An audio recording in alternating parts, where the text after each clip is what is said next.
Hi welcome to my YouTube channel Kalyani kitchen కడపరుచులు. ఈరోజు ఈ వీడియోలో ఎంతో ఫేమస్ అయిన రాయలసీమ రాగి సంగటి అలాగే మిరపకాయ నలుసు.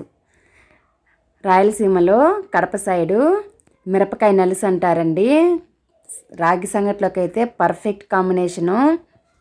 మధ్యాహ్నం అయిందంటే ఇలా రాగి సంగటి మిరపకాయ నలుసుకొని తినేస్తారండి.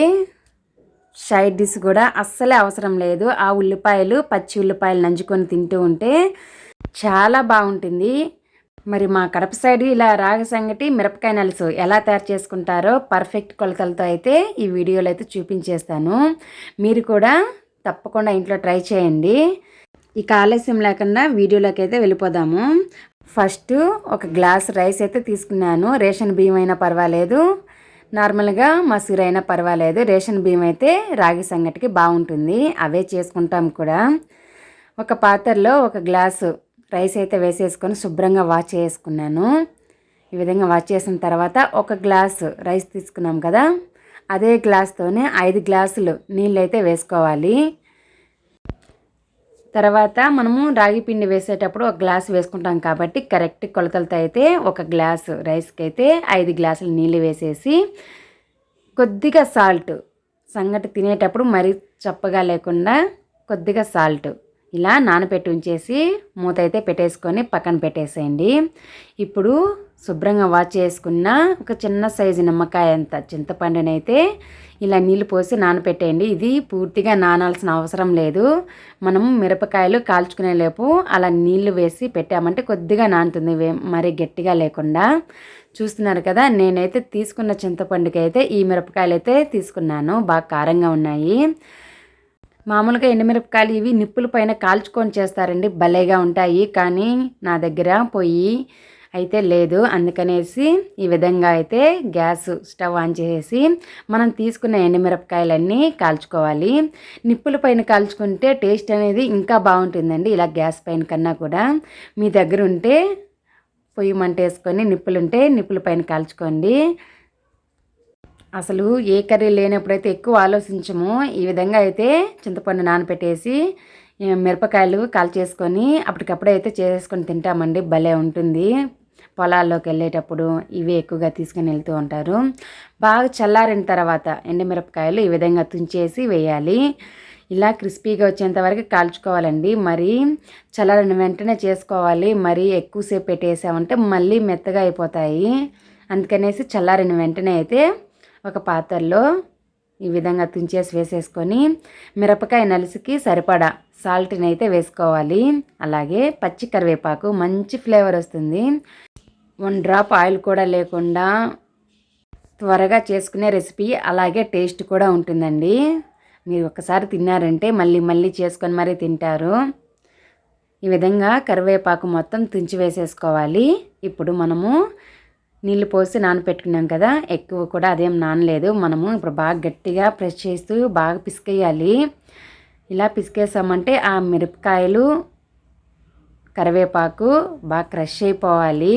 అందులో ఉన్న కారము, కరివేపాకులో ఉన్న ఫ్లేవరు కంపల్సరీగా బయటకు వచ్చేయాలండి. అలా చేస్తేనే మనకి మిరపకాయ నలుసు అనేది పర్ఫెక్ట్గా మంచి టేస్ట్ అయితే వస్తుంది. అయితే చెయ్యి బాగా కారం పుడుతుందండి.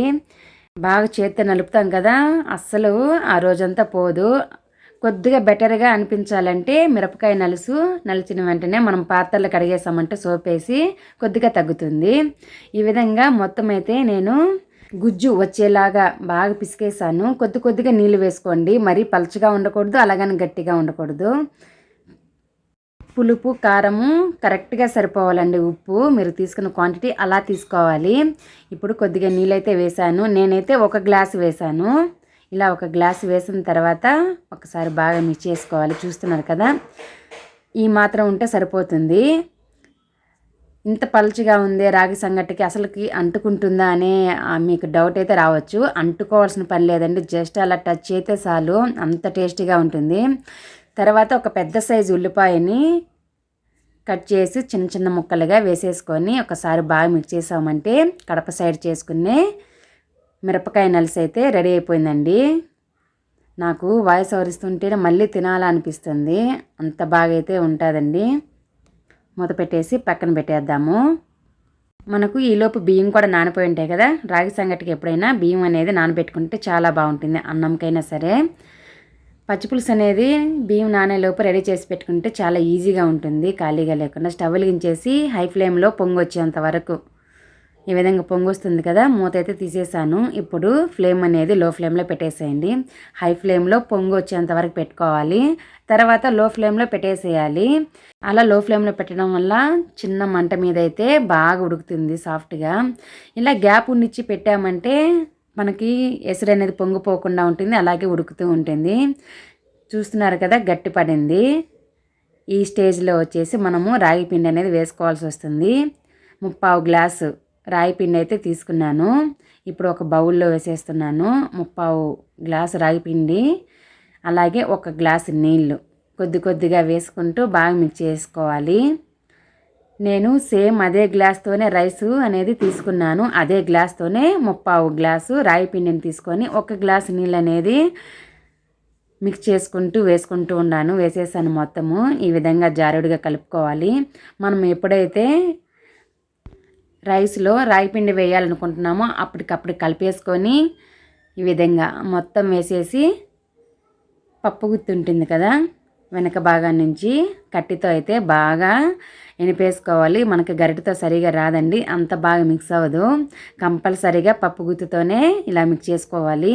ఇలా మిక్స్ చేస్తూ ఉంటేనే గట్టిపడిపోతుంది. అసలు ఆ స్టీమ్కే ఉడికిపోతుందండి, అది చాలా తొందరగా అయిపోతుంది. పొంగొచ్చేంత వరకు హై ఫ్లేమ్లో పెట్టుకొని ఇంకా తర్వాత నుంచి కూడా లో ఫ్లేమ్లోనే పెట్టేసేయాలి రాగి సంగటి అయిపోయేంత వరకు. నేను అక్కడే మిక్స్ చేయడము అవ్వడం లేదు, అందుకనేసి తీసేసి కింద పెట్టేసి బాగా మిక్స్ చేశాను. ఇప్పుడు స్టవ్ వెలిగించి ఆల్రెడీ లో ఫ్లేమ్లోనే పెట్టేసి ఉన్నానండి.